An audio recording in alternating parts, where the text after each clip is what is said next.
Hello everyone, today we'll be talking about section 7.5 and calculus, which could be Cal 1 or Cal 2 depending on when you're taking it.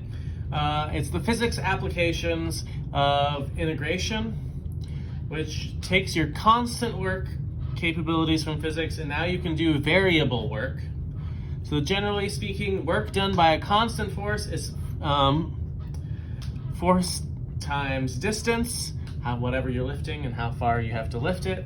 So if you were lifting a 50-pound object off the ground 4 feet in the air, the work would be 50 times 4, which is 200, which I think work in this case, depending on if it's 50 pounds and 4 feet, would be in foot-pounds. Now, for most people, they could have done this problem previously.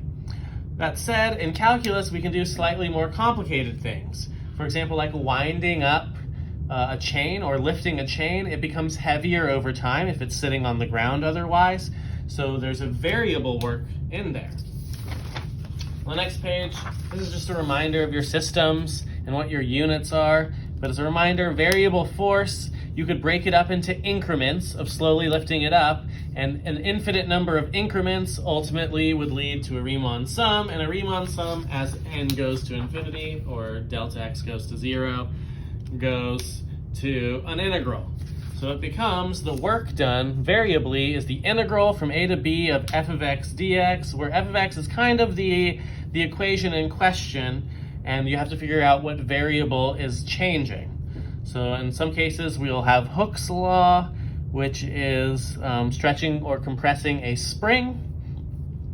Newton's law of universal gravitation, which we will have to strategically recognize that G, M1, and M2 in most problems are a constant, at least from our starting point. And Coulomb's law, like I said, I don't know much about. I can tell you the math, even though I don't necessarily 100% understand exactly what's happening physics-wise. So how do these problems work? If you've had post-PTSD from particularly washer and shell method, you'll find these more manageable. A force of 30 newtons compresses a spring 0.3 meters from its natural length of 1.5 meters. Find the work done in compressing the spring an additional 0.3 meters. So let's think about here what's actually happening. We are compressing a spring, but the one thing that we do know is that force equals our constant of proportionality times how much distance. And we know that it was a 30 Newton force, moved it 0.3 meters. And if we divide by that 0.3, our constant of proportionality then, K, is 100. What's actually changing in this problem is the distance. So that's going to be our unknown variable here for force. Our force variable, it'd be 100 times either d or x. We're going to call it x in this case. So I'm going to be integrating. And what am I actually trying to do? Finding the work done and compressing the spring an additional 0.3 meters. So right now it started at 0.3 meters compressed and it's going to an additional 0.3 meters compressed, which is 0.6. So the work done is the integral from 0.3 to 0.6 of this 100x dx. And this is the whole setup of the problem. So from here, it should be somewhat friendly. The integral of this should be 50x squared, evaluated from 0.3 to 0.6.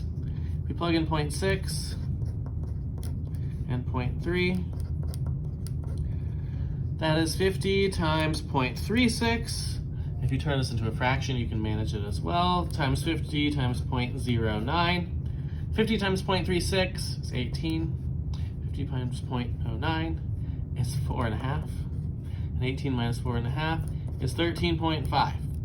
Now remember, work in this situation is in joules because we're in newtons and meters. Because we were pausing in class and we're like, wait, why is that less than the force required it to compress originally? It should be more. Remember, the force required to compress something and the work done in compressing it are two different things. Now, number 3 is a slightly less pleasant, similar version. A space module weighs 15 tons on the surface of Earth. How much work is done in propelling the module to a height of 800 miles above the Earth? Assume that We're 4,000 miles from the Earth on the surface, and ignore any air resistant or weight change from propellant. So this uses that other formula, which is that the gravitational force is the gravitational constant times mass 1 times mass 2 divided by distance squared. Now what do we know is when the thing is sitting on the Earth, the mass and gravitational force between them are constant because it's not moving a distance away from the mass of the Earth. So that means our 15-ton weight is equal to G1 times mass 1 times mass 2.